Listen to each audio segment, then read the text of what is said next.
Hey folks, Robert Calcagno here with weekend predictions for March 31st. The big live-action release for the weekend is Ghost in the Shell, which is a live-action adaptation of the anime classic directed by Mamoru Oshii and adapted from the respective manga by Masamune Shirow. I have a controversial opinion about the film, and don't get too angry, but I've never cared for the original. I would say I admire the cyberpunk aesthetic that's synthetic, entrenching, and speaks to many deep questions of identity and the presence of who a person is in a world that's becoming more artificial and blah blah blah. However, I've always found the movie, boring. The pacing is jarring, going from provocative action sequences to 5-minute long dry conversations about the most obvious philosophical conversations between characters that are just cold and distant. And while that may be done purposefully to try to demonstrate the artificial nature of the world that these characters are in, it's always just come across as sterile to me, and it started an awful trope in anime where if a series wanted to sound smart or deep, it would just force in excerpts from An Idiot's Guide to Nietzsche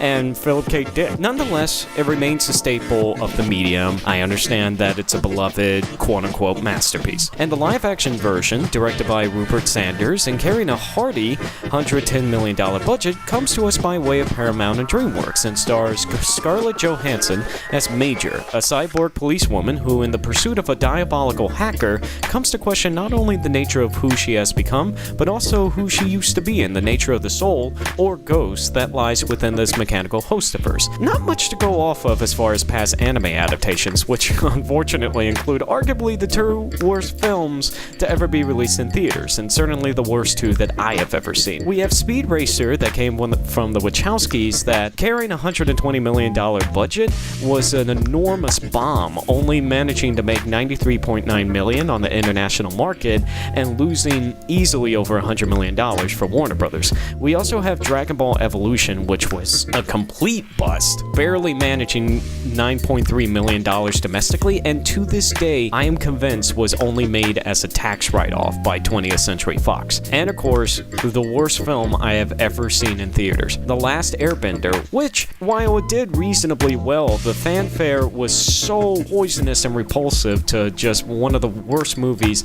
ever created, it wasn't ultimately able to make a profit, and what Paramount was hoping would become an entire franchise simply never came to be. One of the biggest issues with The Last Airbender and Dragon Ball Evolution has cropped up again with this one, which is the issue of whitewashing, as not only is Scarlett Johansson playing a role that was modeled off of a Japanese woman, almost all of the major characters are white, despite the fact that the movie still remains in a futuristic Tokyo, heavily utilizes Japanese imagery, and relegates most of the Asian characters, even Japanese acting legend Beat Takeshi, to secondary roles with maybe 5 lines of dialogue. For all the progressive things that the industry's done, it's a little embarrassing that it seems like the only times they want to make a film based on an anime or a story from Asia, it still either follows a white messiah storyline like The Great Wall earlier this year, or just appropriates the culture of the film respectively, like Iron Fist. Judging the film on strictly appealing terms, however, it at least has a red-hot Scarlett Johansson coming off of Lucy, which off of a $40 million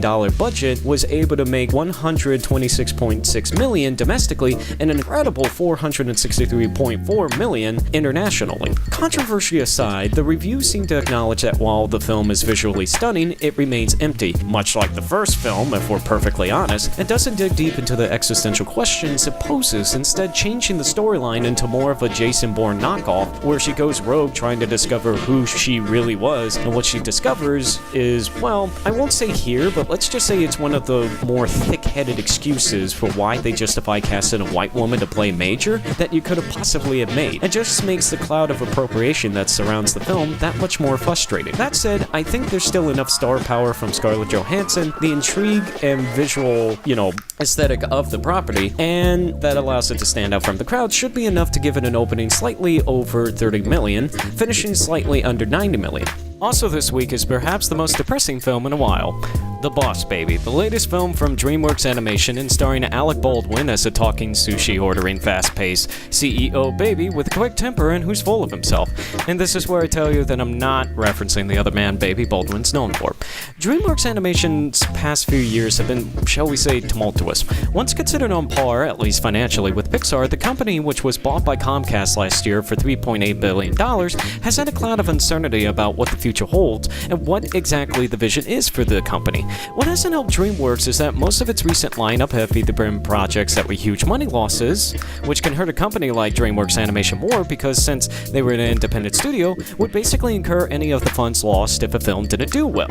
There's a simple issue that the Dreamworks format of how they budget their films doesn't correlate with how their films respectively are performing. To put it in perspective, if you look over at Sony Pictures Animation with Angry Birds or Hotel Transylvania, what you'll see is that they did well comparatively to their respective budgets, with Angry Birds at $73 million and Hotel Transylvania at $85 million, so their respective grosses were still able to make a healthy profit. However, two of their recent films, like Trolls and Penguins of Madagascar, essentially made the same amount, but because their budgets are, in certain cases, almost twice as much as a Sony Pictures Animation film, means that it wasn't as profitable, or the case of Penguins of Madagascar was actually a money loss, respectively, for the company. The fact of the matter is that the Dreamworks format just doesn't work anymore in the current environment. They're still budgeting their films as if they're Pixar or Disney films, which doesn't make any sense because even though the budgets for those films range around $150 to $175 million, those films are making $600, $700, even $1 billion at times. And also in comparison to Illumination, which has taken over Dreamworks as animation as Disney and Pixar's primary competition, are able to also have films that are able to make $800, $900 million on an international scale, but are able to do it for a budget that's half the amount of a Dreamworks animated film. Beyond budget issues, what's more concerning with Dreamworks Animation recently is that the studio seemed to shy away from more ambitious projects, having canceled future ambitious projects, and has seemed to almost focus on films that are just exclusively just for kids, like Home or Trolls, and of course this respective film. They're even doing a Captain Underpants movie, which isn't even being animated in-house but by a studio in Canada. The sad fact may be that the writing is on the wall for the feature film division, as having been purchased by Comcast, which already owns Illumination, which has already overtaken Dreamworks, they may have simply just bought Dreamworks just for all the properties that they have, be it their Dreamworks properties like Shrek, and of course all the classic media characters that they've been sitting on, like Felix the Cat, Rocky and Bullwinkle, and Betty Boop. Don't be surprised if we don't happen to see a Shrek's Minions crossover anytime soon, and oh my god, the memes would be terrifying. If it seems like I'm not talking about the movie, well, what can I say about it? It's a talking baby movie that's clearly just aimed for kids 8 and younger, and the 8's being generous. The genre of a talking baby includes such masterpieces as Baby Geniuses 2, Super Babies, and the Look Who's Talking films. Although it's worth bringing up that the first Look Who's Talking was the 4th largest film of 1989 with $140.1 million domestically, which with inflation would be $301.4 million in today's money. That's insane. Almost every joke can be seen from a mile away, done in a previous Baby movie or done better in Rugrats, and I just have zero will to see it, which kills me because I've always been a defender of Dreamworks. How to Train Your Dragon in IMAX 3D remains one of the most memorable cinematic experiences I've ever had, and I love the Kung Fu Panda movies, even the recent one where you already felt that a film like this one wasn't going to happen again with the studio. But this kind of film is simply regression on their part, like a throwaway joke on The Simpsons given life. The only thing that's given it some level of buzz is the obvious comparison and weird coincidence with Baldwin's role in this and some other crybaby in a business suit. But hey, parents need their kids to shut up somehow, and there hasn't been a film strictly for kids or even a new animated film since the Lego Batman movie. Listen to me though, parents of America. Dreamworks has much better stuff on Netflix, and that costs $10 a month. Have them watch Troll Hunters instead, or Voltron, or How to Train Your Dragon again. Let this film be a mercy killing for Dreamworks Animation and let them pass in vain. Anyways, while pundits are picking this film to open to $30 to $36 million, I honestly think it'll be closer to Turbo, another Dreamworks film that seemed like a parody of itself instead of an actual film.